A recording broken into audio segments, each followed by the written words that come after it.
స్వరాష్ట్రం సాధించుకున్న తర్వాతే ప్రతి ఒక్కరికి లాభం జరిగిందని మంత్రి జగదీష్ రెడ్డి చెప్పారు. ఆనాడు సాగర్ జిల్లాలో ఆంధ్రాకు తరలిస్తుంటే కాంగ్రెస్ నేతలు ప్రశ్నించారా అని అడిగారు.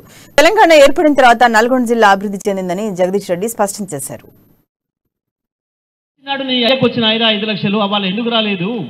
ఇవ్వాలే వచ్చినాయి అంటే అది నా బీఆర్ఎస్ ఇచ్చింది, నా గులాబీ జెండానే ఇచ్చింది. నీకు ఇచ్చిన రైతు అయినా, నీకు ఇచ్చిన రైతు బీమా అయినా నా బీఆర్ఎస్ ఇచ్చింది. నీకు వచ్చిన కళ్యాణ లక్ష్మి అయినా, నీకు ఇచ్చిన కేసీఆర్ కిట్ అయినా అది నా బీఆర్ఎస్ ఇచ్చింది. నీకు ఇచ్చిన 2000, 3000 పెన్షన్ అయినా అది నా కేసీఆర్ ఇచ్చింది. తప్పకుండా అది నా పార్టీ ఇచ్చింది. అది నా పార్టీ ఇచ్చింది కాకపోతే నా పార్టీ లేని నాడు కూడా రావాలని ఆనాడు నీ జెండానే పట్టినాం అందరం. ఏ జెండా ఇంటింటికి నీళ్ళు ఇయ్యలే.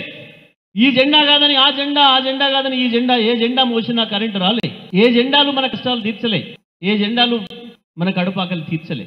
ఇవాళ మన కష్టాలను, మన కన్నీళ్ళను తీర్చింది, మన ఆకలిని తీర్చింది గులాబీ జెండా మాత్రమే, కేసీఆర్ నాయకత్వం మాత్రం తప్ప ఇంకొకటి కాదు. ఈ రకంగా ముఖం పగలగొట్టే సమాధానం నీ దగ్గర ఉంది. చెంప పగలగొట్టే అక్కర్లేదు, ముఖం పగలగొట్టే సమాధానం ఉంది నీ బీఆర్ఎస్ పార్టీ కార్యకర్తల దగ్గర. అందుకే ఇవాళ ప్రజల్లో వెళ్ళి మాట్లాడే ధైర్యం ఉన్న పార్టీ ఏకైక పార్టీ బీఆర్ఎస్ పార్టీ.